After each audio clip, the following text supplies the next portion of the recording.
Now, a £50 billion black hole is what some analysts say lurks at the very heart of the UK finances. Now, the legacy media, as usual, will dress this up as tough decisions, prudent policy, helping working people, or it's just the right thing to do. But let's be honest, it's likely it's going to mean even higher taxes, worse public services, and your financial future is going to be under yet more pressure. The benchmark 30-year gilt is hovering around 5.5%, and that's the highest since 1998. What that means is that investor confidence in the UK is very weak, and they need to be compensated for lending more money and taking more risk. Both productivity and GDP are flatlining and are barely crawling forward. We're just 66 days away from the budget in 2025. And while the headlines are going to scream hope and hype, the harsh truths could hit your wallet like never before. So in this week's video, I'm going to be uncovering 6 areas which could be affected and why change, sadly, is inevitable. Welcome to the channel. If this is your first time, a very warm welcome indeed. My name is Simon and I'm a chartered financial planner, and I've helped hundreds of clients as well as their families prepare ahead with confidence by keeping more of what they've earned. So last year, the budget was in October. So delaying the 2025 budget to the 26th of November looks like Rachel Reeves is just buying time in the hope that inflation ticks lower, the Bank of England ease interest rates, and she's got more time to then spin any positive news in what could be another brutal budget. So we're now just 66 days away from the budget. Now, politicians are going to promise relief, growth and fairness for all as always, but underneath, the hard truths look like draining our pension pots, freezing our tax thresholds, and the tax grabs which are already squeezing all of us. Now, according to the FCA, last year savers pulled out more than £70 billion from their pension pots, and another 18.3 billion of that came from over 110,000 withdrawals just to March this year. That's an increase of 36% year on year. So there have been significant withdrawals, but the money is not being used to live on or to top up our income.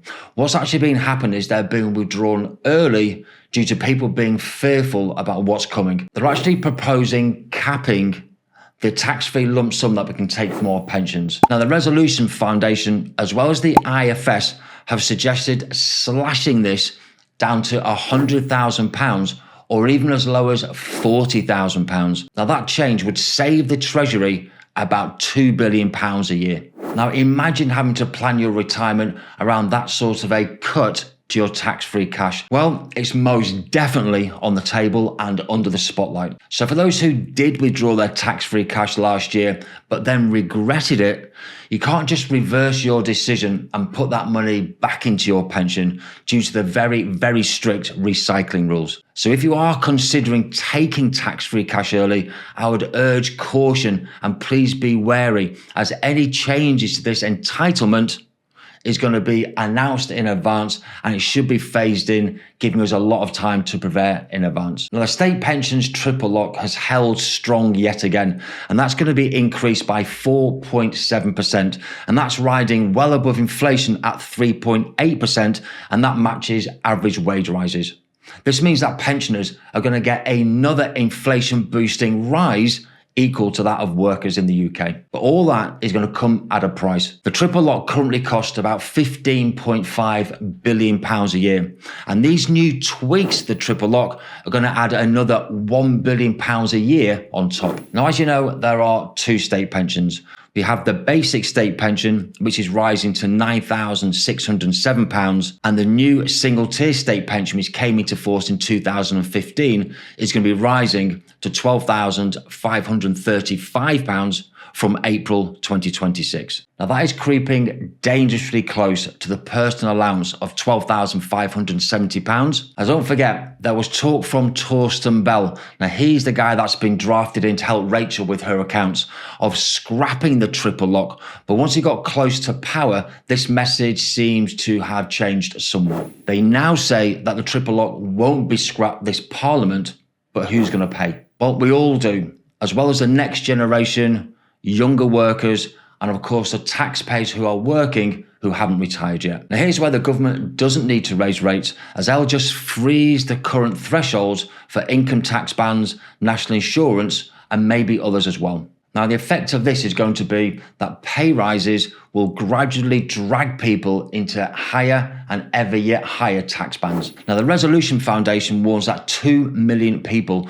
will be dragged into higher tax bands and taxed more, costing them an extra £9 billion by the end of 2030. Now, this freeze is supposed to last until 2028, but we hear whispers that this could stretch to 2030, especially if the IHT thresholds are going to act as any guide to what they might do in the future. Now, these stealth taxes can be brutal because people don't notice until one day their take-home pay is going to drop or a pay rise just gets swallowed up by higher taxation. So if you're finding value in this video about the potential budget changes coming down the track in 2025, then hit the like button and subscribe to the channel, as the vast majority of people who watch our videos, surprisingly, aren't subscribed yet. It's free, it only takes a second, and don't forget to hit the notification bell as well, so you don't miss any future content. So what do you think the major changes are going to be to help plug this £50 billion gap in the UK finances? Well, let me know in the comments below. Now, pension tax relief currently costs the Treasury a staggering £78 billion a year.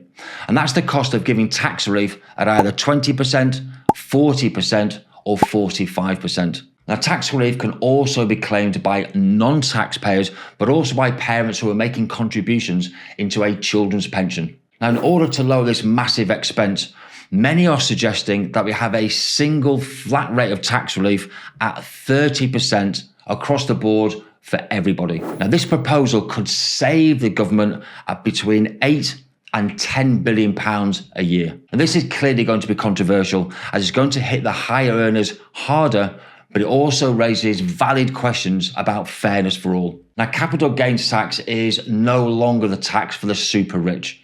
The capital gains annual exempt amount has been slashed to just £3,000 a year, which takes it back to the levels, nominal at least, seen way back in 1981. Meanwhile, revenue from capital gains tax has hit a record almost £17 billion, but there's less than 400,000 people in the UK that actually pay it. Now, capital gains tax rates have already been hiked, with basic rate taxpayers getting stung as they saw capital gains tax go from 10% all the way up to 18%. So if the threshold shrinks further or rate hikes continue to rise, expect even more people to get dragged into the capital gains tax net. Now, proposals are swirling around for major reform in how our properties are taxed. Now, council tax bands have not been properly updated since 1991,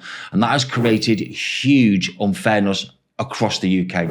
Now, the conversation now is more about property taxes on a revalued basis, or perhaps additional taxes on homes over £500,000. Now, that could be 0.5% to 1% levy on any excess value, or perhaps some sort of sliding scale. Now, some have argued for a property tax for expensive homes only, but others suggest local services are funded by taxes which are proportional to the property value. Now, sources are still sketchy, but this subject has been raised multiple times already. Well, the simple answer to this is because the UK finances are in a complete mess.